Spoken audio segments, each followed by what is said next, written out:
welcome to my channel. So for those of you who don't know who I am, my name is Nichelle Morgan. I recently started this channel last week, so yeah, it's fairly new. So I thank you for all the support so far. You know, this channel is going to be mainly about like daily life, you know, typical things I do in my life on a daily basis. We're going to talk about health, lifestyle, and maybe a few challenges, you know, so you never know what could be in store. So I'm actually very nervous right now. I'm sweating my ass off, believe it or not. It's now maybe 2:40 in the afternoon. So today's, let me stop rambling, I'm talking too much.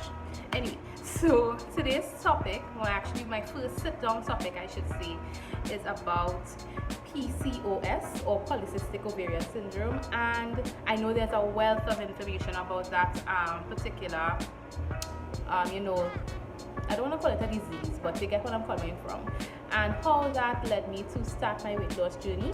So with all of that being said and enough of my rambling, let's jump into the video. Stay tuned and I hope you enjoy. Okay, so let's jump into the video. So basically, what is PCOS? I don't want to give a definition of the fly, so I'm going to read it off of my laptop. I've been doing a little bit of research on it, but I am living it right now, so to speak. So let me read the definition. This is from, damn, writing so small, sorry about that. Right, the definition is from Mayo Clinic, because you know, you all it's either WebMD or Mayo Clinic, either one of those I usually get my health information from. But also please make sure and go to a doctor, okay? Just don't rely on the internet. So PCOS or polycystic ovarian syndrome is a hormonal disorder common among women of reproductive age. So we all know what the reproductive age is, from, let's say, from 12 to the age of 18 and above, right? So women with PCOS may inherit infrequent or prolonged menstrual periods or excess male hormones, androgen, for all you scientific people out there, androgenic levels.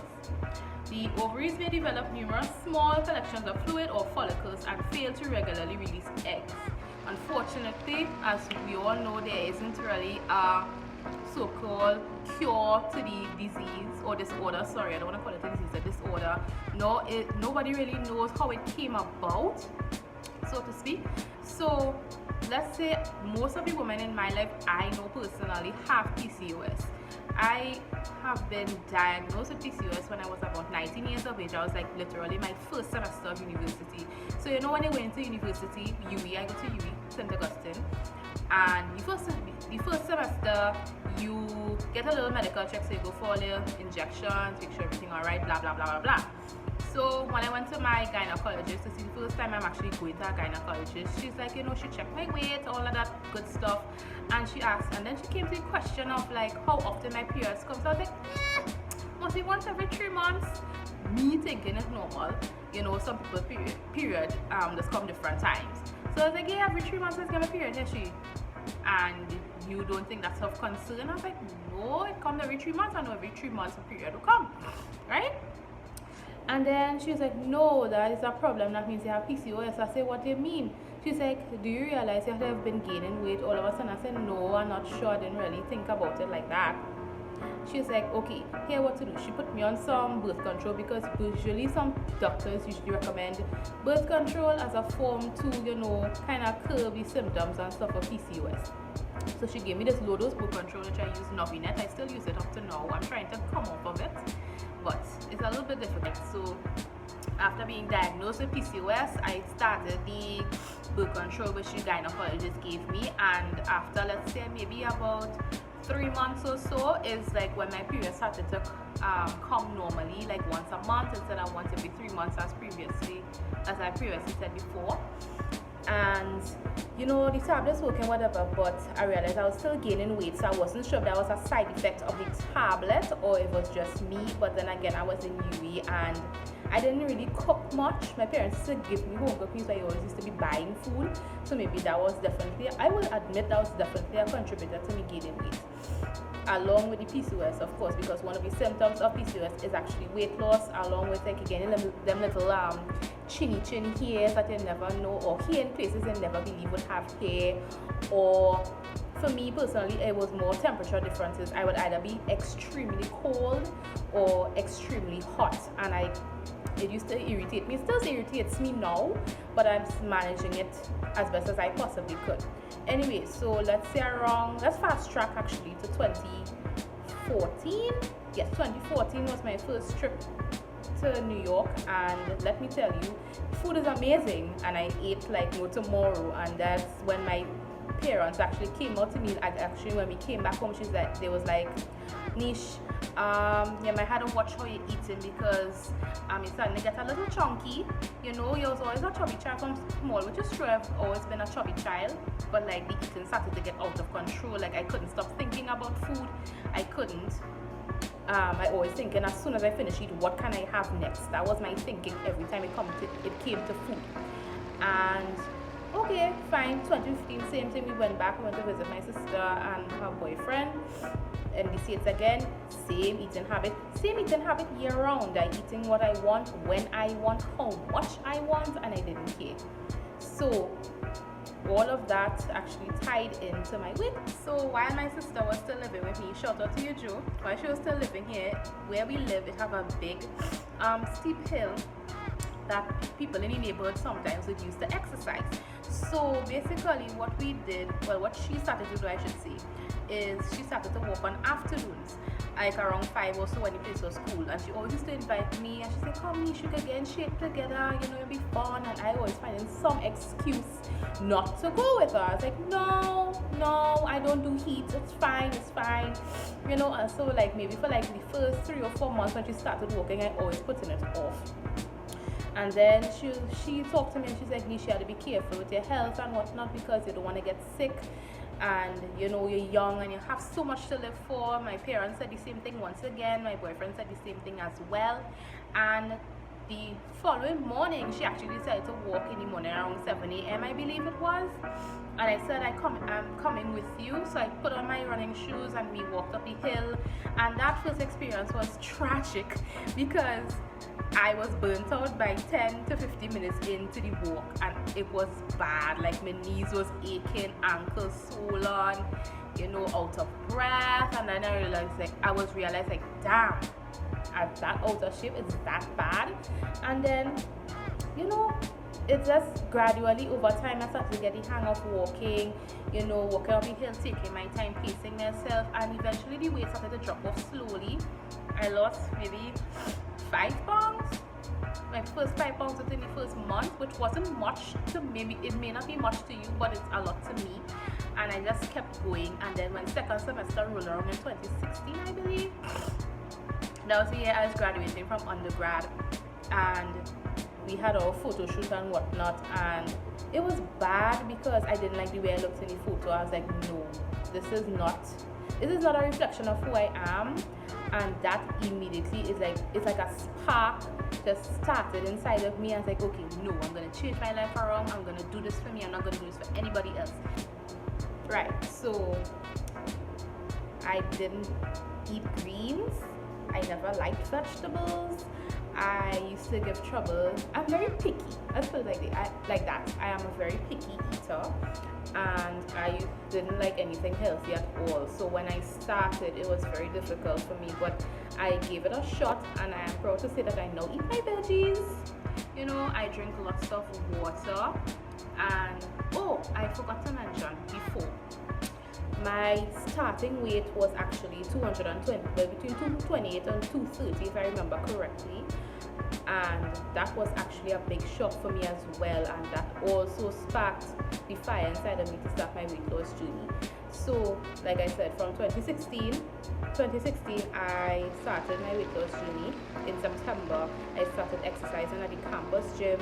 I changed around my diet. I started to drink a lot more water. I cut back completely on soda. Ever so often I might have it, but not often, because now if I drink soda now it gets me very gassy, but before I used to drink it a lot. I don't drink juice anymore. I shouldn't say anymore. I don't drink juice often either. That also gives me an acidic feeling in the stomach, so I try to stay away from juice if I can. I mostly drink flavored water, Viva. I know it's not the healthiest thing, but Viva is good, okay? Viva is life. Viva is the sister to plain water. When I need the fizz, I go to Viva. But other than that, I drink water. I started to not put sugar in my tea, so I started to drink plain tea, no sugar, black coffee, no sugar. That was hard, but I got accustomed to it eventually. Portion control was, oh my god, portion control is key. I have to literally, I got a scale and like little measuring cups, and I used to put the stuff in the measuring cup and measure them out so I wouldn't be going over my calorie intake for the day. So at that time, when I now started in September 2016, I think I was consuming maybe 1,300 calories just to start to lose weight, and that was difficult because I was always tired, you know, always hungry. But after a while I got accustomed to it, and then I started dropping the weight. You know, my face started to look slimmer, and you know, the little love handles was going. Unfortunately, the belly pouch is still there. I'm trying. I'm trying. I know you can't spot reduce fat loss, but I am trying. But yeah, I'm glad that I made the step to start losing weight, because if I didn't, I think I would have been heavier now than back then. I think I might have been maybe going into 300 pounds if I didn't change the way I was eating or change my lifestyle. Now I know it's very difficult for some to start losing weight, maybe because you're scared of what will happen. You might miss your favorite foods, and I'm here to say, for me, that use me as a testimony to say, no, you can have your favorite foods, but in moderation. Moderation is a key important, and you know, you can enjoy your life still.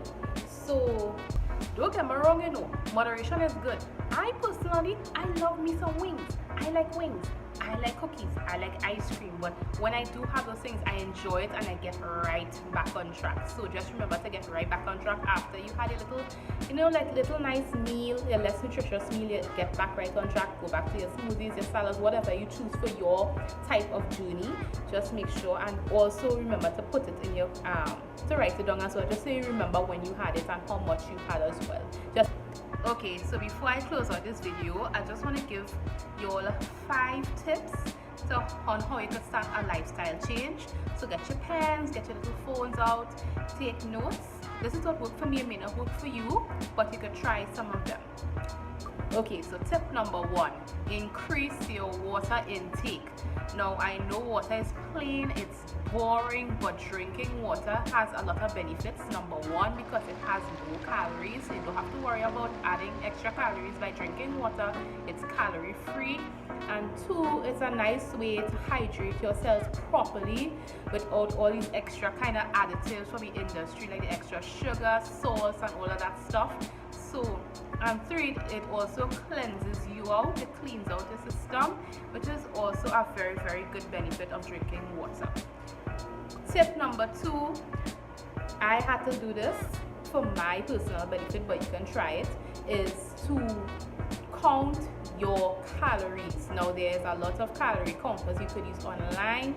You can try, if it fits your macros, you can plug in like your current weight, how much you're eating right now, and then and what your goal is, and they will be able to calculate for you how much calories you should be actually intaking for the day. Or you could use an app like Lose It, MyFitnessPal. You could use LifeSum. I use MyFitnessPal. I used to use LifeSum, but I prefer MyFitnessPal a little bit more. And yeah, those apps are really good for helping you count your calories, helping you count, they actually help you track water as well. And it also has a little tab as well for you to input your weight. Tip number 3 is learning what are macro and what are macro and micronutrients. So macros will be basic carbs, protein, fats. Micronutrients will be like zinc, potassium, and all of that stuff. So learn which foods are good for you and which foods are not really good for you, but you know about the nutrients that you have in them. So some foods are more nutritious than others. It has no such thing as bad food. I would say that personally, there's no such thing as bad food. It has more nutritious food and less nutritious food. So you have to choose for yourself and for what goal you are working towards. Number 4 would be to start exercising. Nobody likes it. a lie. There are some people who like exercising, but it's good to start moving your body around. So you could start by walking, you could go jogging, you can do Pilates, Zumba if you're into Zumba. I personally don't like Zumba. Or you could ask a friend to accompany you on an afternoon walk or to a gym session. It depends on where you're at personally for yourself, so you could do at home or the gym, whichever is comfortable for you, but just be sure to start moving your body so that it will be able to help you burn calories and also sweat out all those yucky stuff from your system. And at the end of the exercise, you will always feel accomplished, knowing that, hey, I moved my body today, I feel good, and I'm doing something in the right step for me for this lifestyle change that I am about to do. And step number 5, and the final step, is to remember that it is not a race, it is a marathon. It takes time for you to lose weight or gain weight. It takes time, so take your time. Don't beat yourself up too much about it. Just know that you are doing this for you, and that don't study anybody else. Don't study the negative Nancy's out there who always have something to say, oh, you gain fat, oh, you gaining weight, oh, you can't put on some size, whatever. Forget all that, freak them. Do what is best for you. Keep yourself focused. If you have to write down what you're eating, write it down. If you have to schedule the workouts, get that done. Just remember you're doing this for you, and it takes time. Take your time, and you will see progress as time goes along. I started at 228 and I'm now currently 169 or 170, I believe, the last time I checked. So that's my current weight. It took me about a year to lose 60 pounds. So that's what I mean by it's not a race, it's a marathon. It takes time. Yeah, so that's it for this video. Thank you so much for tuning in and watching. Don't forget to like, share, and subscribe. Follow me on Instagram at Nishi868. I'll leave it in the description below. And also follow me on Facebook as well. I have a lot more videos coming up. I'll be uploading videos bi-weekly as I'm so busy right now with my research project, so bear with me. And yeah, so once again, thanks for watching, and I'll see you all next time. Bye for now. Mwah.